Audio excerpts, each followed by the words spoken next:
We're at Headspace in Asheville.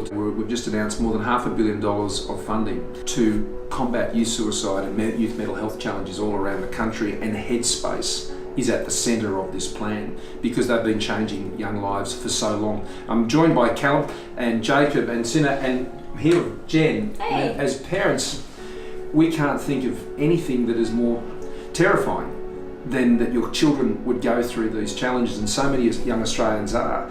428 Australians have taken their lives, young Australians have taken their lives. It's the leading cause of death for young people in this country.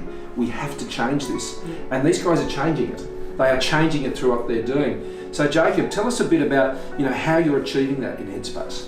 So our main thing with Headspace is we go out to the community, we try and get some awareness out there because people don't know about these services. Some people just don't know that they even exist. So we're all about just going out to different communities, just making sure that people know that we're there to help them if they need the help. Yeah. We go talk to the kids, go talk to the families, just make sure that they know what we do. I tell them about all the services, GP services, psychiatry as well, and just family therapy as well here. And just make sure they're aware so that they can come in and feel comfortable when they come in. Well, we don't want any young Australian to feel like they're alone, and that you guys are getting alongside. But Callum, you were telling me before about now how young Australians are sort of reaching into Headspace, which has been a bit of a change. You must have been doing a great job because you're starting to connect, and people are seeing Headspace. Young people are seeing Headspace as an answer.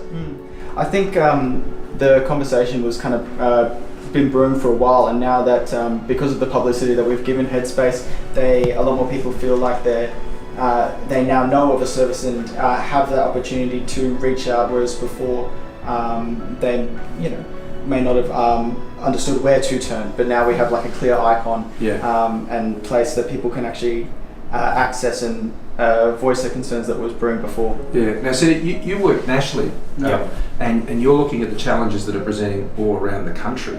Tell us a bit about how things are different as you move, particularly for remote areas and rural areas.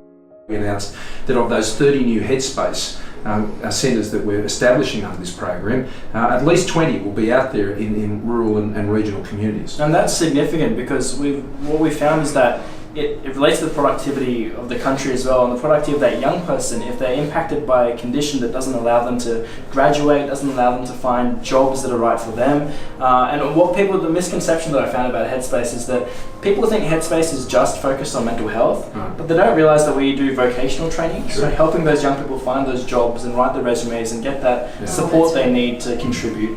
And also we've got physical health, so we've got the GPs and dietitians in-house. We've also got mental health, of course, and we've got alcohol and drugs, which, as you know, sometimes can be a huge problem in any community in Australia. And you mentioned the word terrifying, and it's terrifying that a lot of young people are going undiagnosed, and a lot of young people are suffering in silence and unaware that they could be seeking help, and unaware that they could be feeling better. And I think what we've seen is that has changed so much. Over 400,000 people have accessed Headspace services, and that's 400,000 lives that have been touched and changed for the better.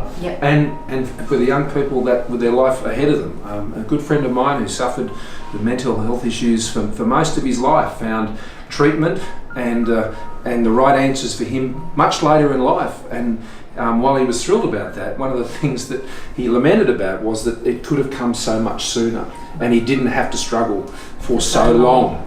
And now he's not, and he's thriving, and it's tremendous to see him like that.